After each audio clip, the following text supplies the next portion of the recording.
गोस्वामी जी महाराज पूर्व प्रसंग का वर्णन किए।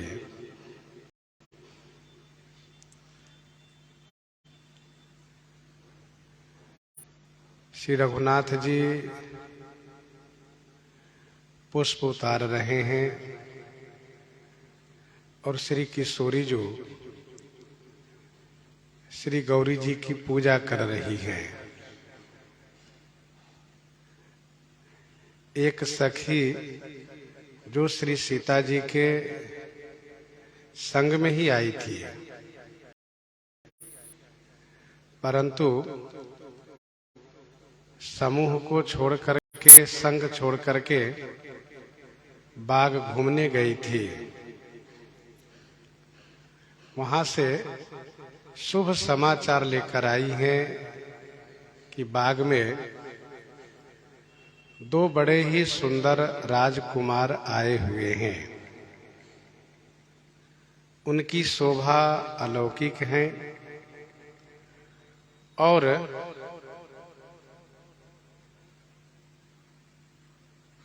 उनके संदर्भ में कहने के लिए मेरे पास कोई शब्द नहीं है।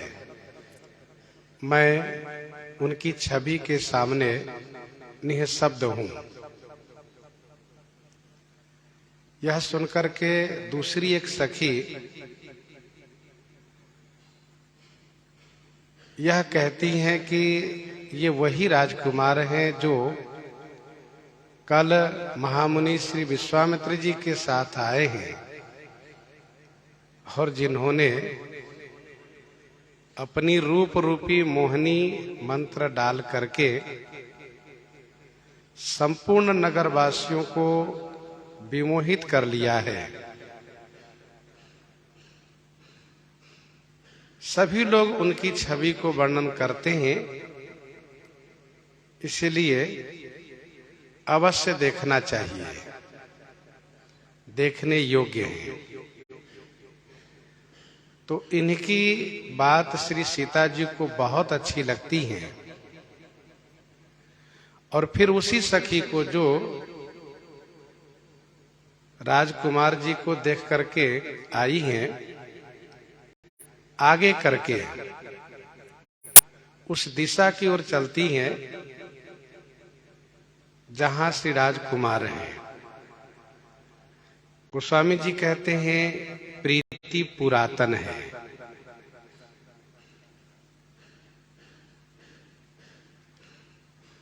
राम सिए संजोग सनातन, नयो नहीं संयोग करन।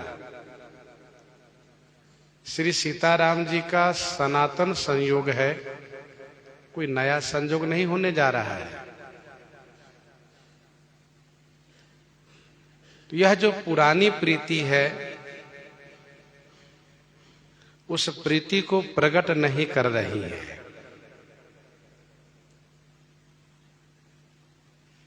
तो पुरातन प्रीति में लीला करने के लिए, लीला के लिए अवतार धारण करने के लिए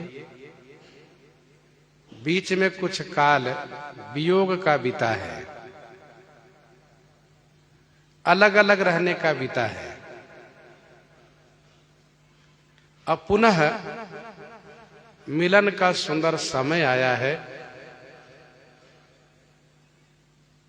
इसीलिए उस प्रीति को श्री किशोरी जी प्रकट नहीं होने दे रही हैं।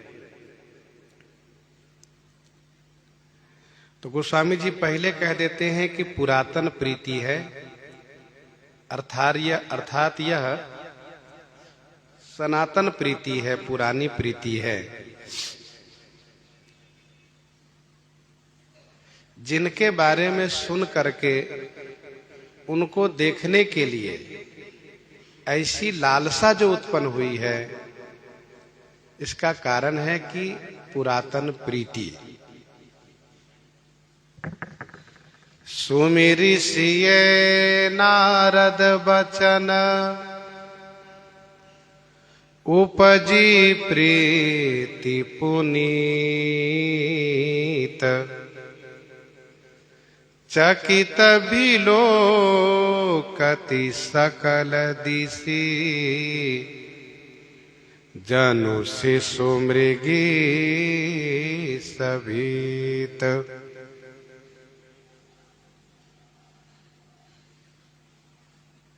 नारद वचन सुमिरी पुनीत प्रीति उपजी। चकित सकल दिशि बिलोकति जनु सभीत शिशु मृगी है। देवर्षि श्री नारद जी के वचन को स्मरण करके श्री सीता जी के हृदय में पुनीत प्रीति उत्पन्न हुई तथा चकित होकर के चौकन्नी होकर के समस्त दिशाओं को अवलोकन कर रही हैं। गोस्वामी जी कहते हैं जनु मानो सभीत माने डरी हुई शिशु मृगी है, अर्थात बच्चा हिरनी है।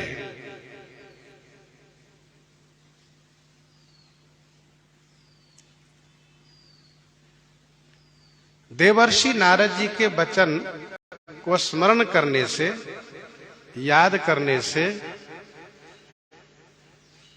पुनीत प्रीति उत्पन्न हुई। ऐसा कहने का भाव यह है कि श्री सीता जी का विवाह प्रण के अधीन है।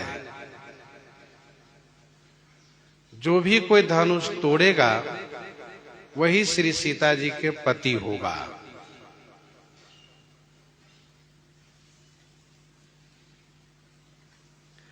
तो बिना धनुष तोड़े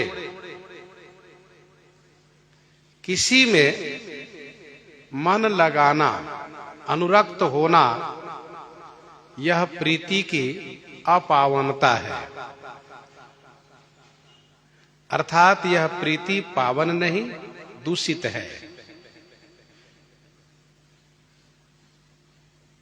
परंतु देवर्षि नारद जी ने कभी कहा है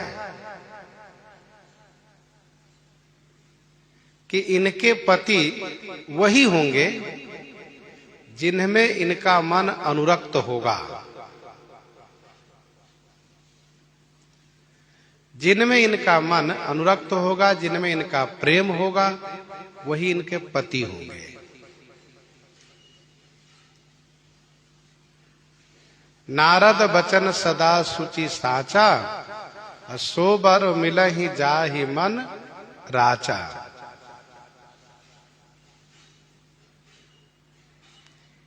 इसीलिए देवर्षि नारद जी के वचन को स्मरण करने पर गोस्वामी जी कहते हैं कि श्री सीता जी के हृदय में पुनीत प्रीति उत्पन्न हुई है। अर्थात श्री सीता जी ने जब यह जाना कि मेरा मन उनमें अनुरक्त हो रहा है, तो मान लिया कि यही मेरे पति होंगे, इन्हीं से मेरा विवाह होना है। माधुर्य में इस प्रकार से विचार किया तो यह प्रीति पुनीत है।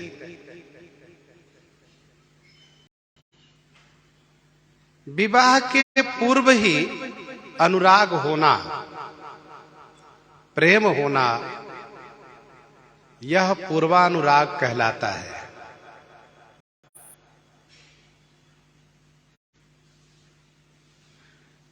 जो साहित्य के दृष्टि से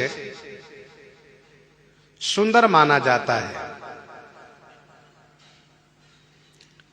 तो सुमिरि सिए नारद बचन उपजी प्रीति पुनीत।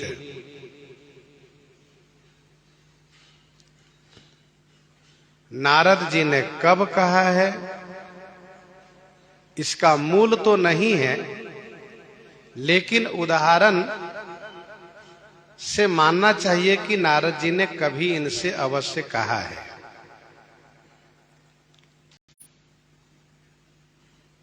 कुछ संत इस संदर्भ में ऐसा कहते हैं कि फुलवारी में ही, पुष्प वाटिका में ही नारद जी के दर्शन होने पर जब उनको प्रणाम किया तो आशीर्वाद देते हुए नारद जी ने कहा कि आपके पति का दर्शन पहले इस फुलवारी में ही आपको होगा।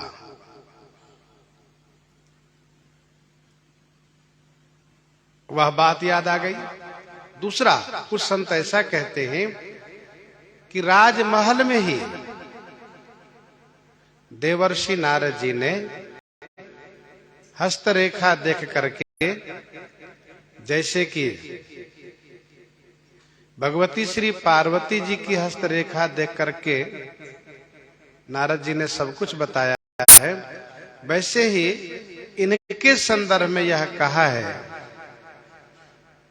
कि इनके होने वाले पति पहले फुलवारी में ही इनसे मिलेंगे, इनको प्राप्त होंगे।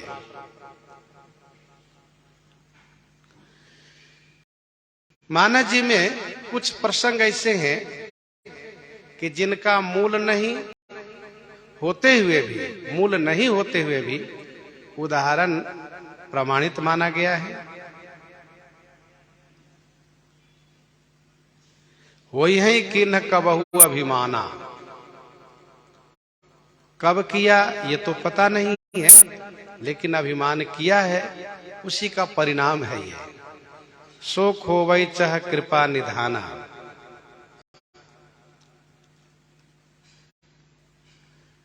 जानौ सदा भरत कुल दीपा, जानौ सदा भरत कुल दीपा, बार बार महि कहेउ महीपा।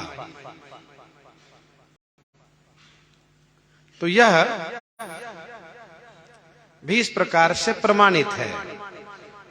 वैसे यहां भी समझना चाहिए कि देवर्षि नारद जी ने कहा है और उनकी बात जब याद आई तो श्री राम जी में पुनीत प्रीति उत्पन्न हुई। ध्यान दीजिएगा।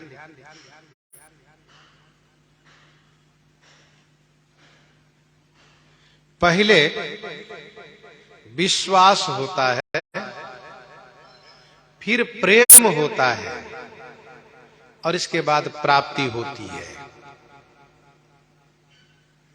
विश्वास होता है जानने से, जाने बिनु न होई परतीति, बिनु परतीति होई नहीं प्रीति, और प्रीति बिना नहीं भगति दृढ़ाई।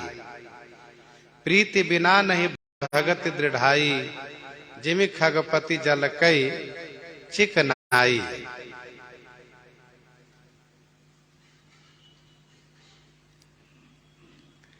वैसे सुमिरि सिय नारद बचन,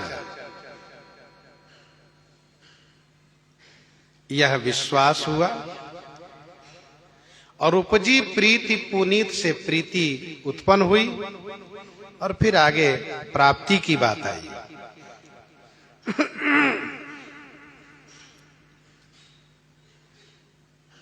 वही प्रीति प्रशंसनीय होती है, वही प्रीति प्रशंसनीय होती है जिस प्रीति में पावनता हो,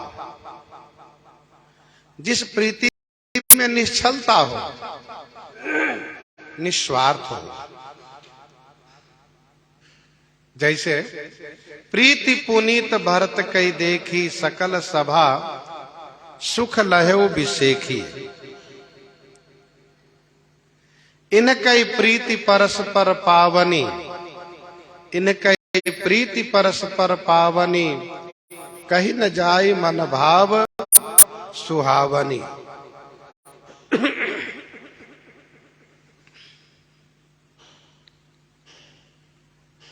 तो यह पुनीत प्रीति उत्पन्न हुई।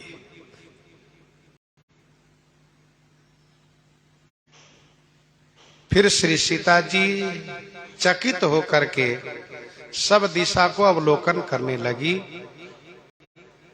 कि राजकुमार जी कहीं चले तो नहीं गए। अथवा तो इसलिए चारों तरफ देख रही हैं कि मुझे कोई देख तो नहीं रहा है। गोस्वामी जी कहते हैं जनु शिशु मृगी सभी थे।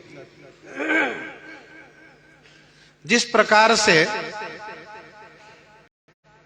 मृग छौना,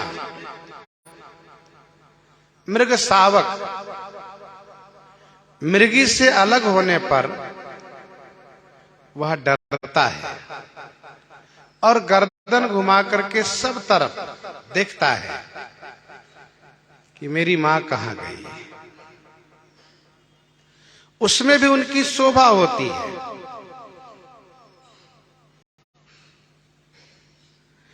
उसी प्रकार से यहां पर श्री सीता जी डर रही हैं। यद्यपि देवर्षि नारद जी के वचन के आधार पर जो प्रीति उत्पन्न हुई है वह पुनीत है, फिर भी अभी धनुष टूटा नहीं है, इसलिए डर लग रहा है। गोस्वामी जी कहते हैं जनु शिशु मृगी सभी। माता पिता से डर है और होना स्वाभाविक है, होना चाहिए। दूसरी बात, मेरी प्रीति प्रकट न हो, मेरी प्रीति को कोई लखे ना, इसलिए चकित होकर के सब दिशा को देख रही हैं। गोस्वामी जी महाराज आगे कहते हैं कंकन किंकिनी नूपुर धुनि सुनी, कंकन किंकिन नूपुर धुनि सुनी, कहत लखन सन राम हृदय गुनी, कहत लखन सन राम हृदय गुनी। कंकन किंकिन नूपुर धुनि सुनी, कहत लखन सन राम हृदय गुनी।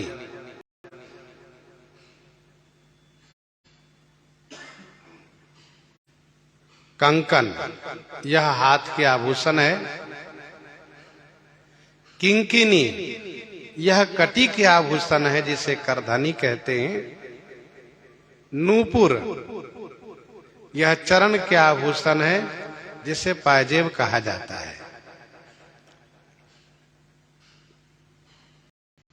इन तीनों आभूषण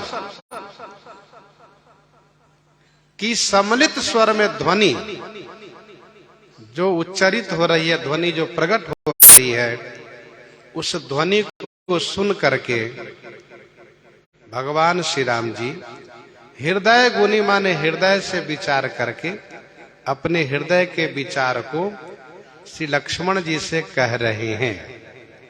कहत लखन सन राम हृदय गुनी।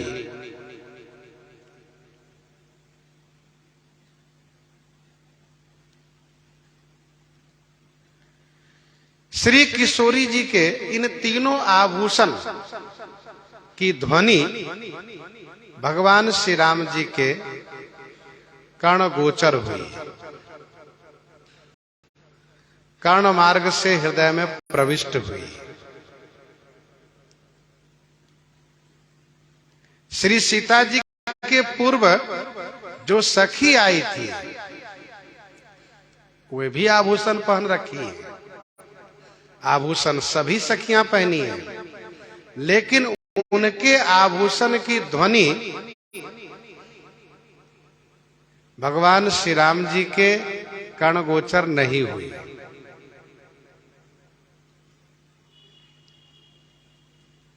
लेकिन श्री सीता जी के आभूषण की ध्वनि इनके कर्णगोचर हुई, जिसका अभिप्राय यह है कि भगवान श्री सीताराम जी जैसे सतचिद आनंदमय हैं, भगवान श्री सीताराम जी जिस प्रकार से सतचिद आनंदमय हैं, वैसे ही इनके आभूषण, वस्त्र सभी सतचिद आनंदमय हैं,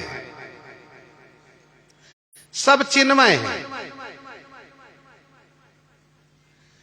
जिस प्रकार से श्री भरतलाल जी महाराज भगवान श्री राघवेंद्र सरकार के चरण पादुका से आज्ञा प्राप्त करके राज्य कार्य संचालन करते हैं, उसी प्रकार से समझना चाहिए कि इनके सभी आभूषण वस्त्र चिन्मय हैं। इसलिए श्री सीता जी के आभूषण की ध्वनि श्री राम जी के कर्ण गोचर हो रही है। गीतावली सुंदरकांड 3 और 4 पद में गोस्वामी जी ऐसा कहते हैं कि जब भगवान श्री राम जी की मुद्रिका श्री हनुमान जी के द्वारा माता श्री सीता जी को प्राप्त होती है, तो श्री सीता जी मुद्रिका से ही सब समाचार पूछ लेती है और मुद्रिका सब समाचार बताती है। श्री सीता जी का एक प्रश्न यह भी रहता है कि आप आई कैसे? तो मुद्रिका यह कहती है कि मैं स्वयं नहीं आई हूं, मुझे लाने वाले इस वृक्ष के ऊपर बैठे हैं, वह है हनुमान जी।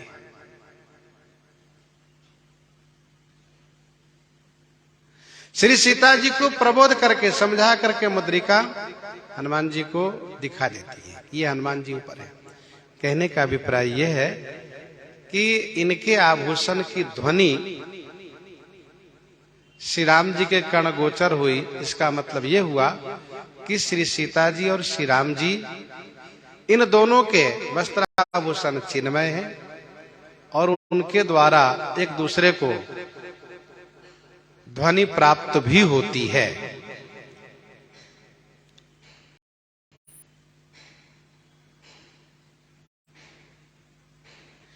तीन आभूषण है ये, कंकन, किंकिनी, नूपुर। आदि, मध्य और अंत। आदि, मध्य और अंत, इन तीनों के आभूषण को नाम लेने का अभिप्राय यह है कि सर्वांगीय जितने आभूषण ध्वनि परक है, सर्वांगीय जितने आभूषण ध्वनि परक है, सभी आभूषण से ध्वनि हो रही है।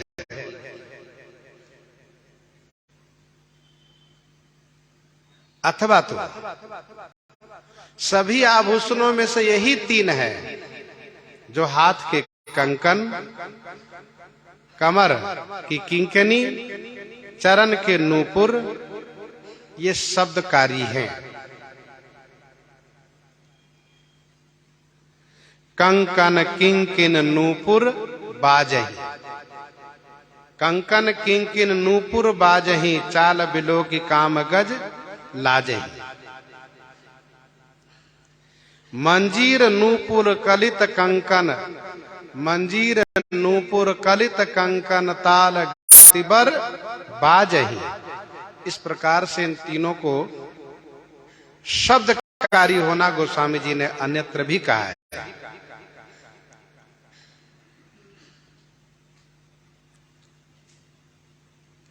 भगवान श्री राम जी के कर्ण गोचर होते ही श्री राम जी के हृदय में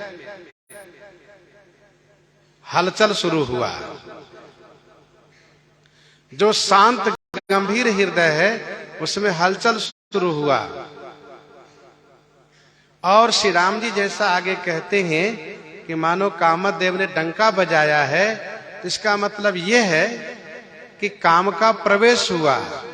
काम का मतलब यह है कि मिलन की कामना, मिलन की कामना का संकेत प्राप्त हुआ हृदय में।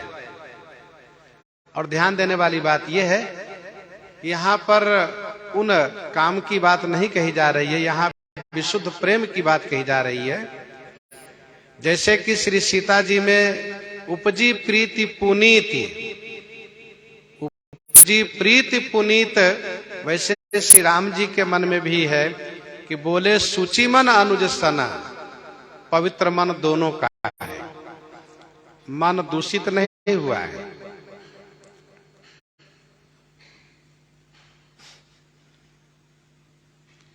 श्री राम जी अपना विचार श्री लक्ष्मण जी से व्यक्त करते हैं। श्री राम जी अपना विचार लक्ष्मण जी से व्यक्त करते हैं, जिसका मतलब यह है कि जो आगे रूपक का संदर्भ है, जो आगे रूपक का संदर्भ है कि कामदेव ने डंका बजाया है विश्व विजय करने के लिए। कामदेव ने डंका बजाया है विश्व विजय करने के लिए। तो जब कोई वीर ललकारता हो तो उस ललकार को किसी वीर पुरुष से ही कहना चाहिए जो वीरता से संपन्न हो। तो श्री लक्ष्मण जी वीर पुरुष हैं, इसलिए श्री राम जी श्री लक्ष्मण जी से कहते हैं। श्री लक्ष्मण जी कामजीत हैं। श्री लक्ष्मण जी कामजीत हैं। कैसे? तो मेघनाद काम के प्रतीक माना गया है। मेघनाद काम के प्रतीक माना गया है। जैसे कामदेव विश्व विजेता है, जैसे कामदेव विश्व विजेता है, वैसे ही मेघनाद भी विश्व विजेता था। ये भी विश्व विजेता रहा है।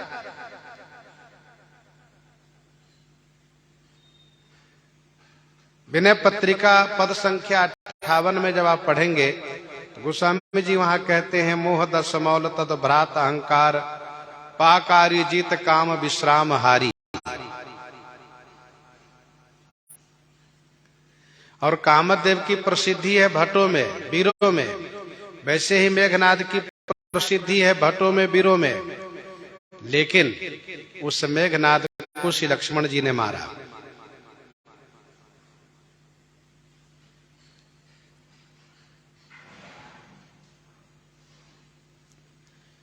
तो श्री लक्ष्मण जी कामजीत है। इसलिए श्री राम जी लक्ष्मण जी से कह रहे हैं। और दूसरी बात यह है कि अपने मन की बात, अपने मन की बात अपनों से ही कही जाती है, अपनों से ही कहनी चाहिए। तो कंकन किंकिन नूपुर धुनि सुनि कहत लखन सन राम हृदय गुनी।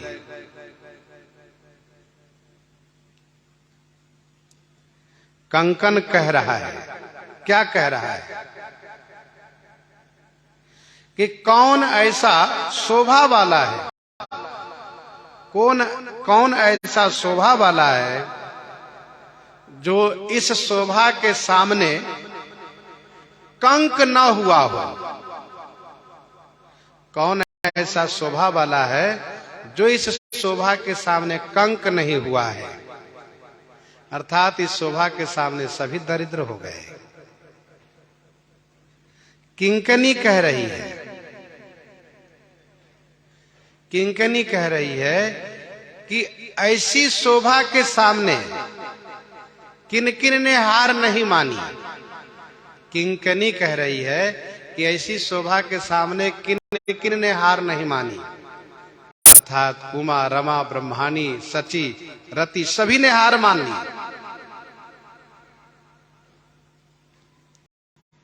नूपुर कह रहा है,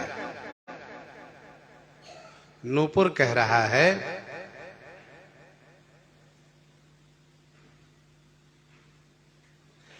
कि इस छवि के सामने में, इस छवि को देख करके उन सभी को जिनके मन में अपनी छवि पर गर्व था, सौंदर्य को लेकर के अभिमान था, भागने में क्षण भी नहीं लगा। नूपुर कह रहा है, नूपुर से ध्वनि हो रही छनन। और किन किन शब्द मतलब समझ रहे, किन किन और कंकन माने कंकना, तो नूपुर से जो आवाज आ रही है छनन, अर्थात जिन्हें अपनी छवि का गर्व था उनको भागने में एक क्षण भी नहीं लगा, वे भाग गई इनकी छवि के सामने। अर्थात उमा, रमा, ब्रह्मानी, सची, रति, इन सभी लज्जित होकर के, इन सभी ने लज्जित होकर के वहां से प्रस्थान किया, सब भाग। कंकन किंकिनी नूपुर धुनी सुनी, कहत लखन सन राम हृदय गुनी। श्री सीता जी के हृदय में प्रीति उत्पन्न हुई है सखियों द्वारा सुन करके, और श्री राम जी के हृदय में प्रीति उत्पन्न हुई है श्री सीता जी के आभूषणों की ध्वनि सुन करके, और दोनों की प्रीति पुनीत है, पुनीत प्रीति है। गोस्वामी जी पहले ही सूत्र दिए हैं कि प्रीति पुरातन, ये पुरातन प्रीति है। और सुन करके उस प्रीति में नवीनता आई, पवित्रता पूर्वक वह प्रीति उत्पन्न हुई। भगवान श्री राम जी कहते हैं कि मानहु मदन दुंदुभि दीन्ही, मनसा विश्व विजय कह कीन्ही।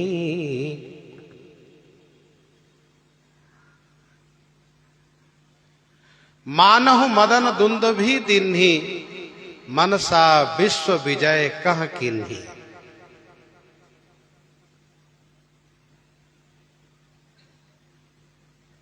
एक बात ध्यान दीजिएगा,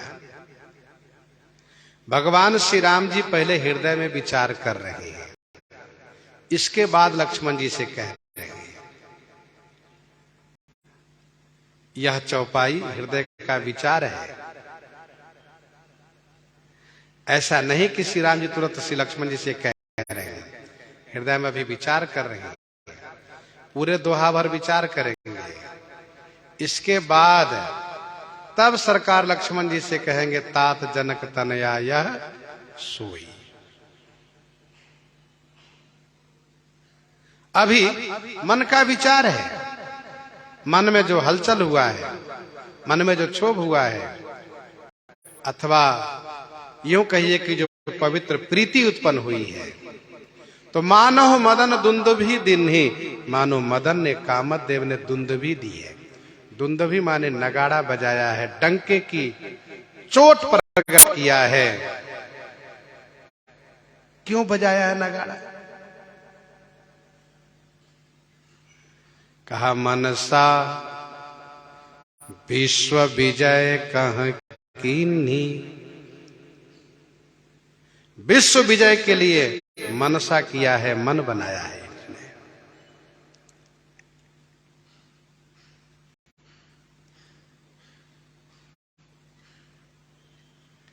काम को नारी का बल है, यही के एक परम बल नारी। लोभ के इच्छा दंभ बल, काम के केवल नारी। नारी के आभूषण से जो ध्वनि हो रही है, उस ध्वनि को सुनने पर मन में हलचल होना, यही मानो कामदेव के द्वारा उस पर विजय करने के लिए डंका बजाना है।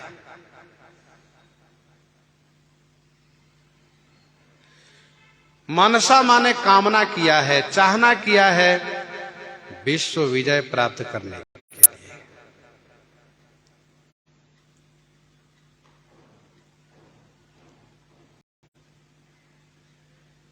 भगवान श्री राघवेंद्र सरकार विश्व रूप है। विश्वरूप रघुवंश मनि करहु बचन विश्वास, लोक कल्पना वेद कर अंग अंग प्रतिजास।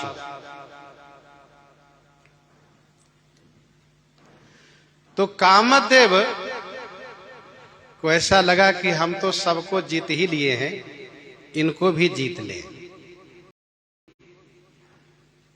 अच्छा, यहां पर सचमुच कामदेव आया नहीं।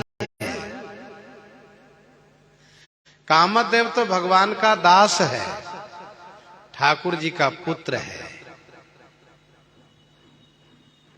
श्री कृष्ण अवतार में यही पुत्र होता है, यह तो दास है। भला दास स्वामी पर विजय की कभी कल्पना भी कर सकता है? नहीं।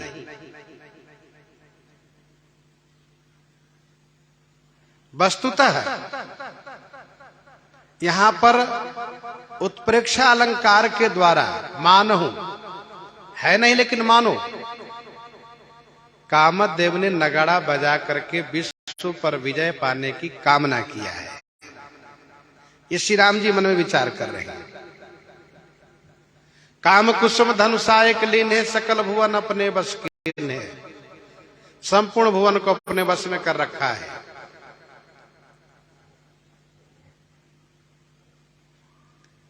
गीतावली अयोध्या कांड 44 में गोस्वामी जी ने लिखा, काम तो श्री राम जी का दास है, सेवक है।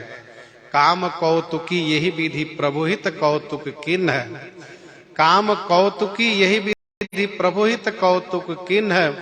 रीझ राम रतिनाथ ही जग विजयी बर दिन है।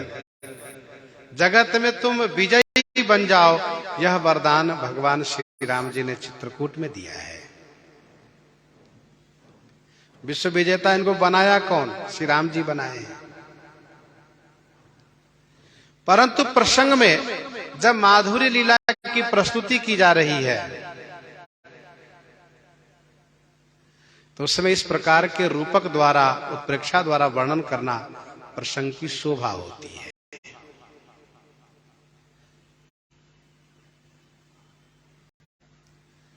भगवान श्री राम जी आगे चल करके अरण्य कांड में कहेंगे, भैया लक्ष्मण विरह विकल बलहीन मोहि जान से निपट अकेल, सहित विपिन मधुकर खग मदन किन्ह बगमेल। कामदेव हमला किया, बहुत दिन से मन बना रहा है मुझे जीतने के लिए। देखो आज श्री सीता जी नहीं है, तो कामदेव इस प्रकार से वह हमला कर दिया है मेरे ऊपर।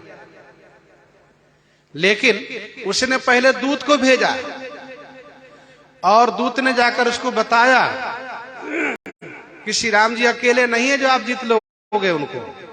तो कहा, देख ही गए भ्राता सहित तास दूत सुनी बात, डेरा किन्हो मनहु तबह कटक हटक मन जात।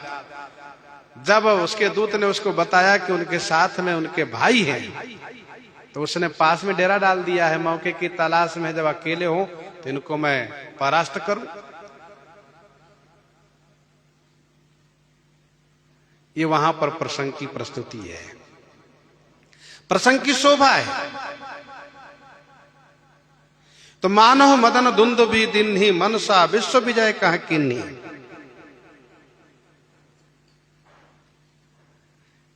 इसी बीच वह जो ध्वनि सुनाई पड़ रही थी, वह ध्वनि बिल्कुल निकट में आ गई। श्री राम जी लता कुंज में है, पुष्प ले रहे हैं, और श्री सीता जी सखियों के साथ पीछे से आ रही है। अभी सखियों के सहित श्री सीता जी को यह भी नहीं मालूम है कि इसी लता कुंज के आगे राजकुमार जी हैं। श्री राम जी को जब वह ध्वनि बिल्कुल निकट में प्रतीत हुई कि ये निकट में ध्वनि इधर से आ रही है, आवाज पीछे से एकदम से आ रही है, तो अस कही फिर चितये ते ही ओरा, अस कही फिर चितये ते ही ओरा सिए मुख शशि भय नयन चकोरा सिए मुख शशि भय नयन चकोरा।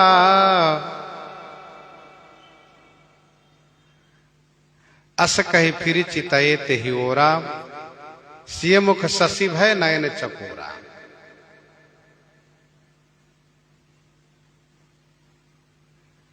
अस कही फिर चितये ते ही ओरा।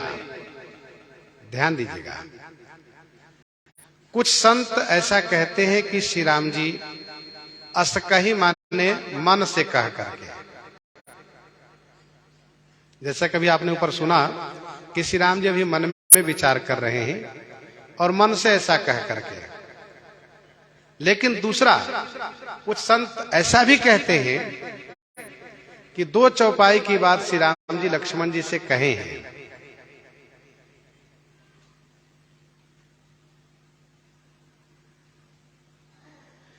जैसे पहली चौपाई की बात जो है, कंकन किंकिन नूपुर धुनि सुनी कहत लखन सन राम हृदय गुनी, तो कहत में कह रहे हैं, ऐसा भी स्पष्ट किया गया। और मानव मदन दुंद भी दिन ही मनसा विश्व विजय कह कि इतना श्री राम जी ने श्री लक्ष्मण जी से कहा, अस कही फिर चितये ते ही ओरा। तो दूसरा पक्ष संतों का ये भी है कि श्री राम जी ने लक्ष्मण जी से कहा है। इन दोनों बातों को ध्यान में रखिएगा। तो श्री राम जी ने लक्ष्मण जी से ऐसा कह करके, फिरी माने घूम करके, फिरी माने घूम करके, उलट करके, तेही ओरा चितय, तेही ओरा, केही ओरा, जिधर से आवाज आ रही थी तेही ओरा। तो सिय मुख शशि भय नयन चकोरा, श्री सीता जी का मुख चंद्रमा हो गया और श्री राम जी का नेत्र चकोर हो गया। सिय मुख शशि भय नयन चकोरा।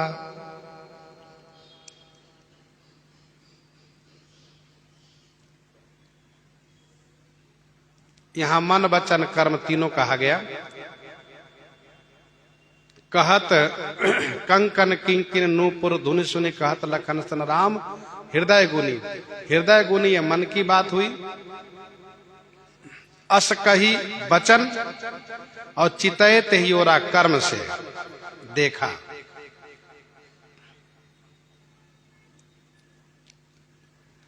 सिय मुख शशि भय नयन चकोरा, श्री सीता जी मुख, श्री सीता जी का मुख चंद्रमा हुआ और श्री राम जी का नेत्र चकोर हो गया। कहने का भाव ये है कि साथ में सखियां भी है, लेकिन श्री राम जी केवल श्री सीता जी को देख रहे हैं, सखियों को नहीं। जिस प्रकार से चकोर केवल चंद्रमा को देखता है, ताराओं को नहीं। चकोर की दृष्टि ताराओं पर नहीं जाती है, वह केवल चंद्रमा को देखता है। वैसे ही श्री राम जी केवल सिया जी को देख रहे हैं, सखियों को नहीं।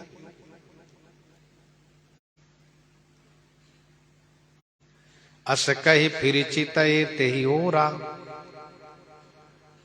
श्री राम जी को ऐसा लगा कि यह आवाज तो बिल्कुल निकट से आ रही है, कहां से आ रही है। तुरंत घूम करके श्री राम जी ने देखा, अस कही फिरी चितये ते ही ओरा।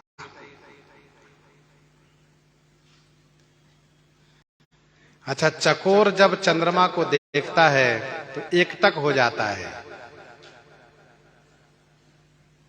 और दूसरी बात, चकोर ही चंद्रमा को देखता है, चंद्रमा चकोर को नहीं देखता है। चकोर चंद्रमा को देख रहा है। आगे प्रसंग में आप सुनिएगा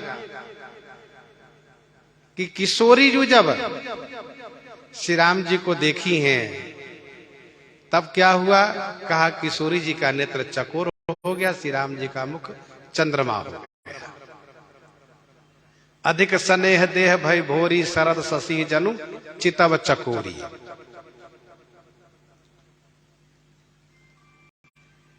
इसका मतलब यह हुआ कि इस पुष्प वाटिका प्रसंग में चारों नेत्र एक नहीं हुआ है।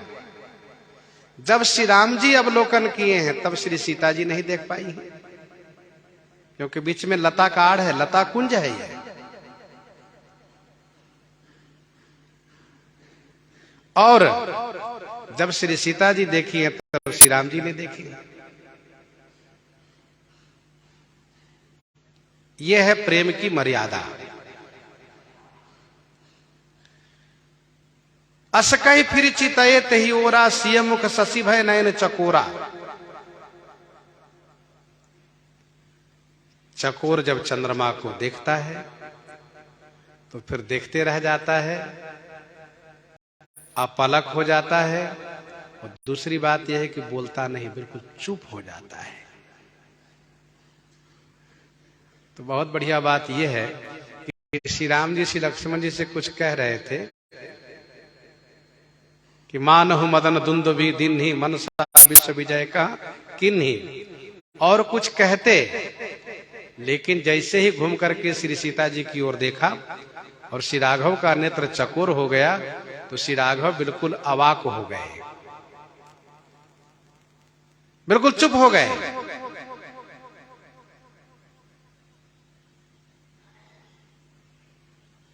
सिय मुख शशि भय नयन चकोरा।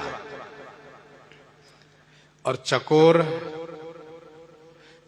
बिल्कुल देखता ही रह जाता है, चकोर बिल्कुल देखता ही रह जाता है जब तक चंद्रमा आकाश में, तब तक देखता रहता है। इसका मतलब यह हुआ कि जब तक, क्योंकि श्री सीता जी तो ढूंढ रही हैं, तो जब तक उस लता का आड़ नहीं हुआ तब तक श्री राम जी देखते रह गए।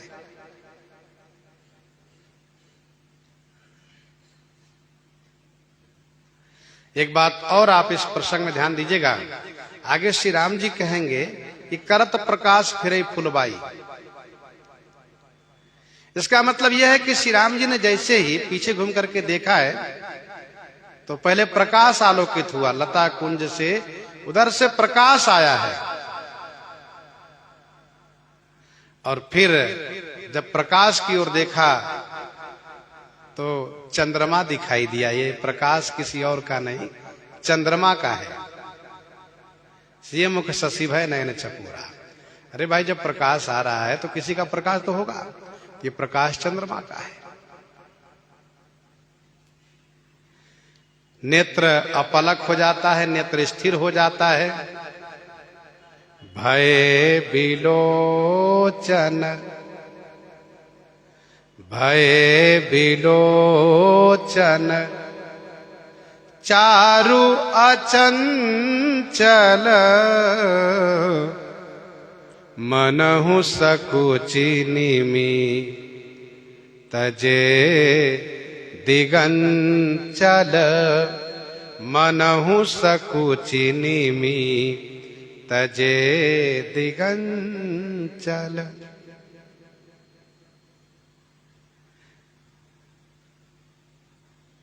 चारु बिलोचन अचंचल भय। श्री राम जी का नेत्र बड़ा सुंदर है, चकोर हो गया है। गोस्वामी जी कहते हैं चारु बिलोचन अचंचल भय। अचंचल भय माने स्थिर हो गए।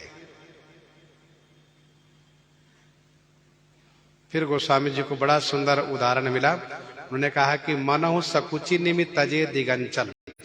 मनहु माने मानो श्री निमि जी महाराज संकुचित होकर के दिगंचल तजे अर्थात पलक को छोड़ दिए, पलक से अलग हो गए, हट गए वहां से।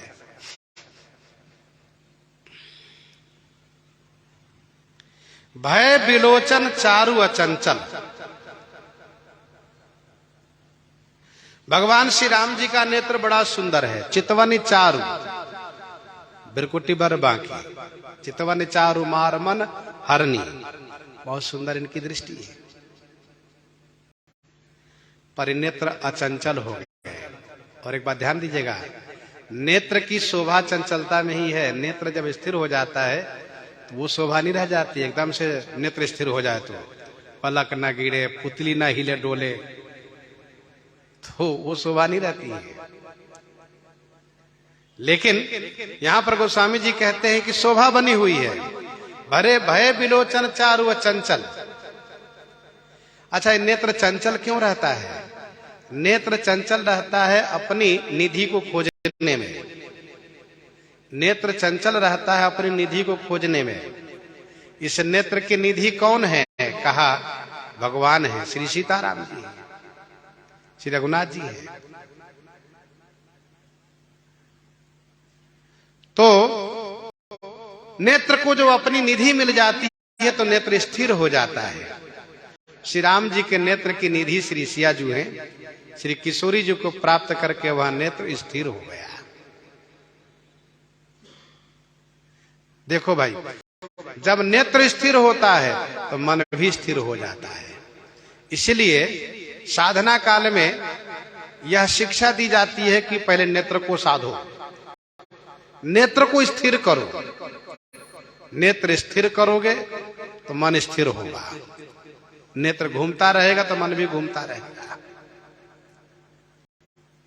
मनहु सकुच निमि तजे दिगंचल। निमि जी महाराज सभी के पलकों पर विराजित रहते हैं। और श्री किशोरी जो नीमी कुल की कन्या है, नीमी कुल की कन्या है। कन्या जब पति के साथ हो, कन्या जब पति के साथ हो तो वहां पर कन्या के जो पूर्वज बाबा परबाबा दादा आदि हैं वो वहां नहीं रहते हैं, अलग हो जाते हैं। निमि जी महाराज इस वंश के पूर्वज हैं। यह वंश निमि वंशी कहलाता है। और कथा कुछ दिन पहले हम लोग श्रवण किए हैं। निमि जी महाराज इक्ष्वाकु जी महाराज के ही एक पुत्र थे,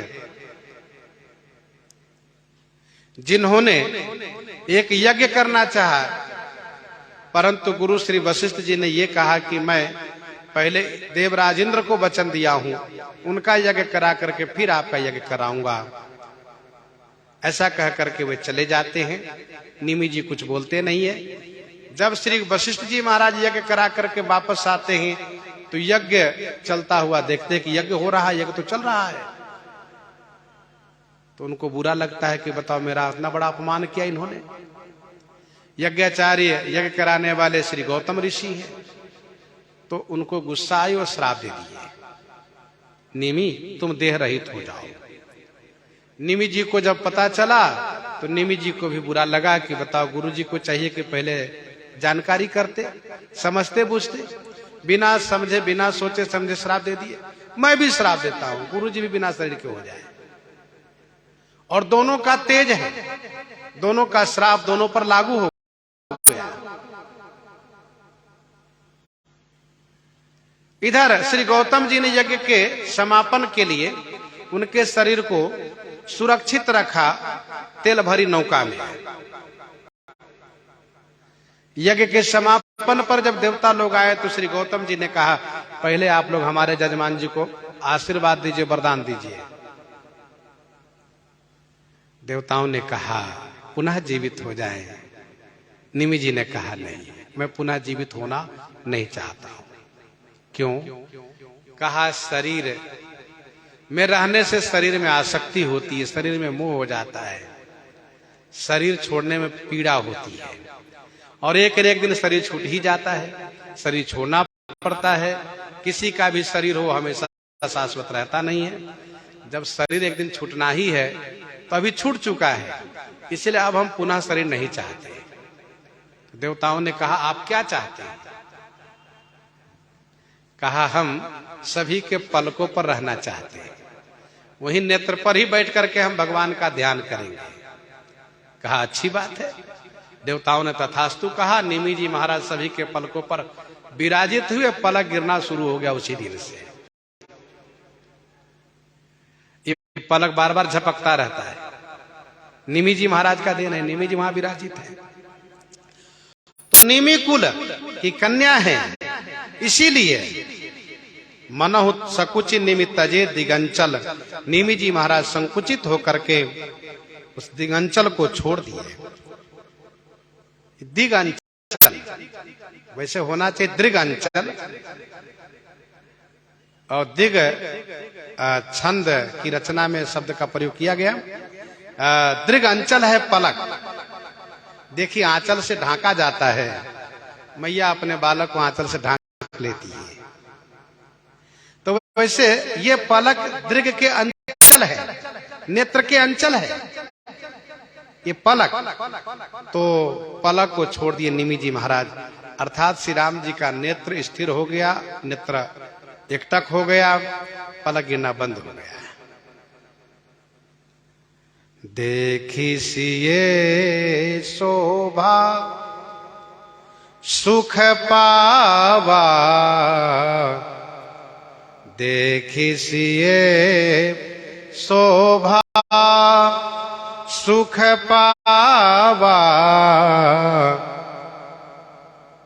हृदय सराहत बचनन आवा, हृदय सराहत बचनन आवा, देखि सिए शोभा सुख पावा। सिए शोभा देखी सुख पावा, श्री सीता जी की शोभा देख करके श्री राम जी सुख प्राप्त किए। हृदय सराहत, हृदय से प्रशंसा कर रहे हैं। वचन न आवा, वचन निकल नहीं रहा है, वाणी बाहर निकल नहीं रही है। देख सिए शोभा सुख पावा, हृदय सराहत वचन न आवा। मिथिला के श्रृंगार रस के उपासक संतों ने कहा, श्री राम जी के मुख से वचन नहीं निकल रहा है। क्यों नहीं निकल रहा है, जान रहे हो आप? कहा क्यों नहीं? कहा नारी नयन सर जाहिन लागा, जिनको बाण लगता है वो घायल हो जाता है। श्री किशोरी जी का नेत्र बाण लग चुका है, श्री राम जी घायल हो गए, अब क्या बोलेंगे? उनकी बोलती बंद हो गई। तो ये श्रृंगार रस के उपासक संतों का विचार है। हृदय सराहत वचन न आवा, हृदय से प्रशंसा कर रहे हैं, वचन नहीं प्रकट हो रहा है। देखि सिए शोभा सुख पावा, श्री सीता जी की शोभा देख करके श्री राम जी को सुख प्राप्त हो गया। सुख पावा।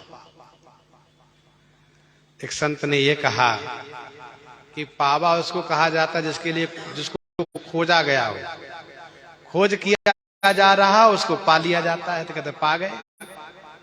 इसका मतलब यह है कि अपनी ही वस्तु थी, खो गई थी, खोज रहे थे, पा गए। तो श्री सीता जी लीला करने के लिए मानो खो गई थी, अब श्री राम जी पा गए।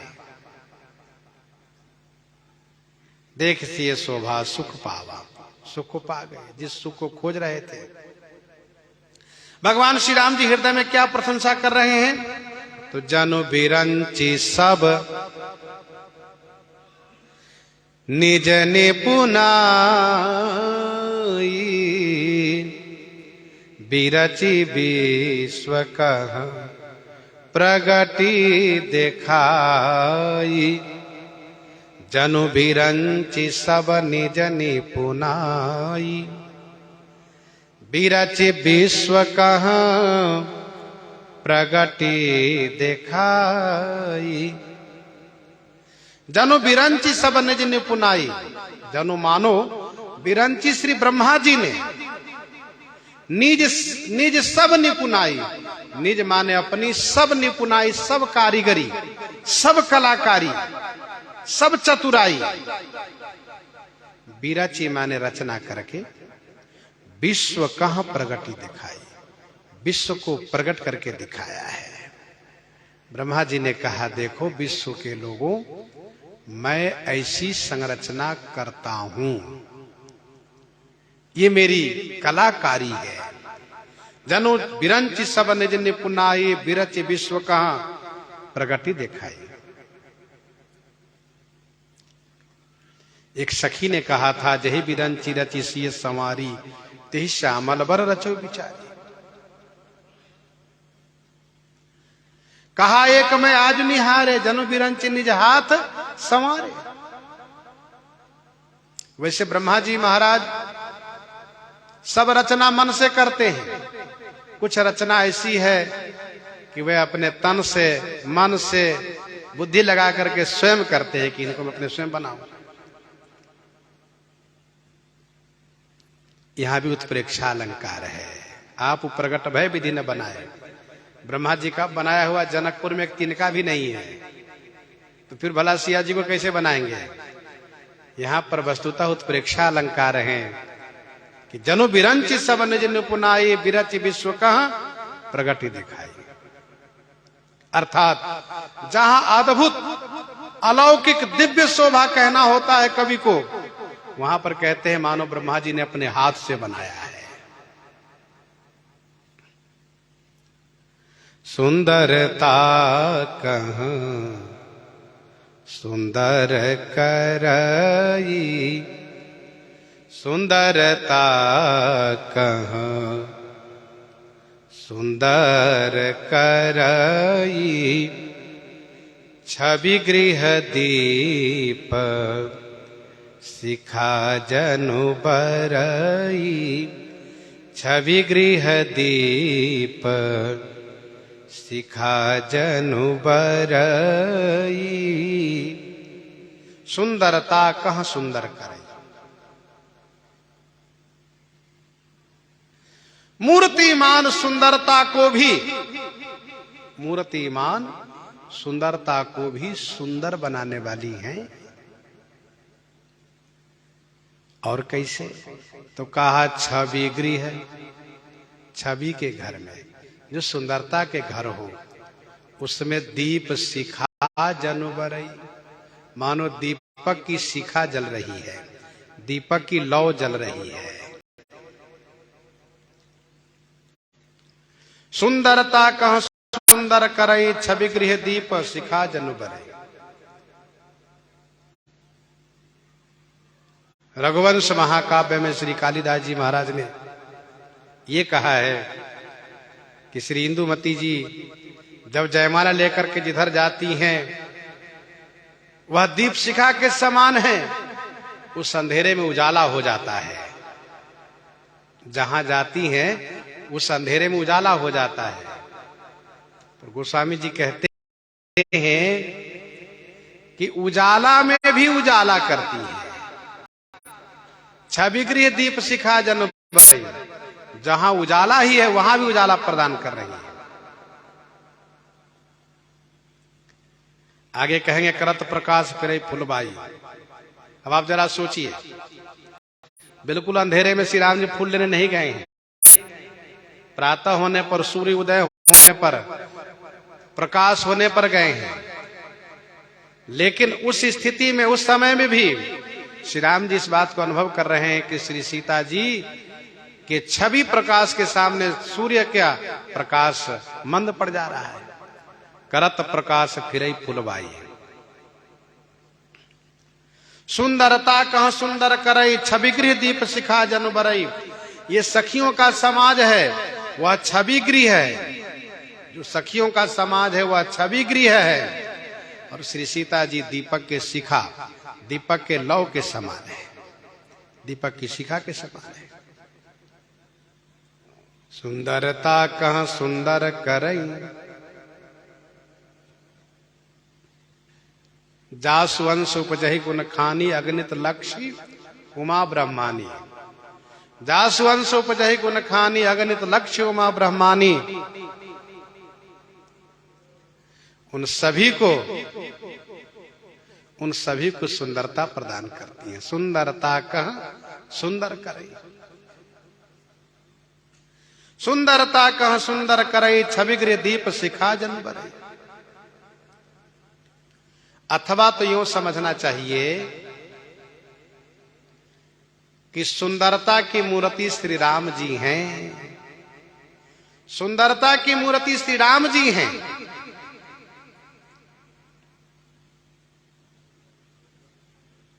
जिन्होंने अपनी सुंदरता की जादू से संपूर्ण जनकपुर वासियों को विमोहित कर रखा है।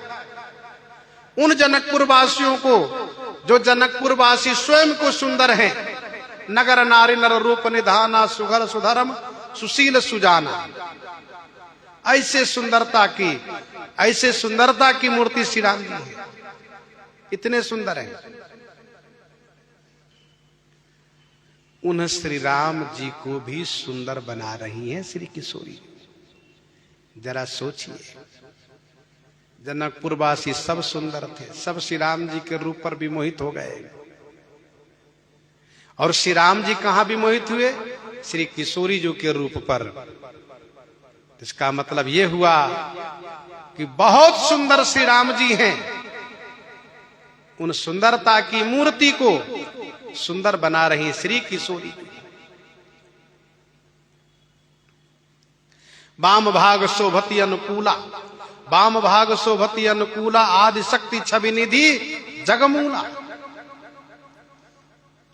एक बार भगवान शंकर जी भगवान श्री राम जी को दर्शन पाने के लिए बड़ी आराधना की, लंबे समय तक आराधना की है। श्री राम जी प्रकट हुए। भगवान शिव ने कहा, जय जय, आनंद नहीं आ रहा है, आप में वो सुंदरता नहीं दिख रही है, वह कांति नहीं दिख रही है। तो श्री राम जी ने कहा, भोले बाबा, आपने केवल मुझे बुलाया है, तो आपको वह सुंदरता कहां मिलेगी? आपको सुंदरता चाहिए तो मेरी शक्ति को भी आप बुलाए होते। आपने तो केवल मुझे बुलाया, मैं आया हूं, इसलिए आपको आनंद नहीं आ रहा है। तो क्या करना चाहिए? श्री राम जी ने कहा, भोले बाबा, श्री किशोरी जी से प्रार्थना कीजिए, वह प्रकट हो गए। भोलेनाथ को भगवान श्री राम जी गुरु बन करके शिक्षा दे रहे हैं। श्री राम जी गुरु जी बनते हैं, तब श्री शंकर जी श्री किशोरी जी का स्तवन करते हैं, स्तुति करते हैं, जो श्री जानकी स्तवराज के नाम से प्रसिद्ध है। प्रथम श्लोक उसमें यही है, वंदे विदेह तनया पद पुंडरीक, जो नित्य वंदना में हम लोग गायन करते हैं। जब भगवान भोलेनाथ ने श्री किशोरी जी को स्तवन किया है, स्तुति की है, तो श्री किशोरी जी प्रकट हुई हैं। और जब श्री किशोरी जी प्रकट हुई हैं, तब जाकर के भोले बाबा को पूर्ण आनंद प्राप्त हुआ है। इस कथा से यह बात स्पष्ट हो जाती है और यह बात प्रमाणित हो जाती है कि सुंदरता का सुंदर करई श्री सीता जी हैं। श्री राम जी सुंदरता की मूर्ति हैं, उनको सुंदर बनाती हैं श्री सीता जी। छवि गृह दीप शिखा जनु बरई, सब उपमा कवि रहे जुठारी, के ही पट तरऊ विदेह कुमारी।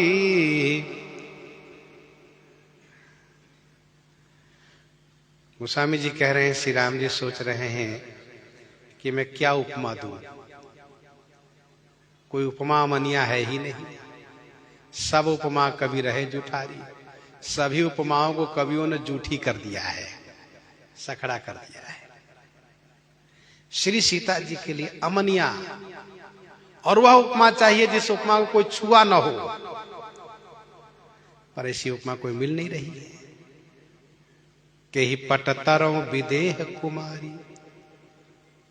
अरे भैया, उपमा दी जाती है देह कुमारी की, ये विदेह कुमारी हैं, इनकी उपमा कोई मिल ही नहीं सकती है। इसलिए कहा के ही पटतरों विदेह कुमारी। विदेह कुमारी को मैं के ही पटतरों किनसे उपमित करूं? भगवान श्री राम जी महाराज सिए शोभा हिये, बरनि प्रभु आपनी दशा विचारी, बोले सुचि मन अनुज सना बचन समय अनुहारी। आगे श्री रघुनाथ जी श्री लक्ष्मण जी से जो कहते हैं, सो श्रवण आगे करेंगे। प्रसंग को यहीं पर हृदयांगम करते हुए आइए श्रवण करते हैं श्री भक्तमाल जी से।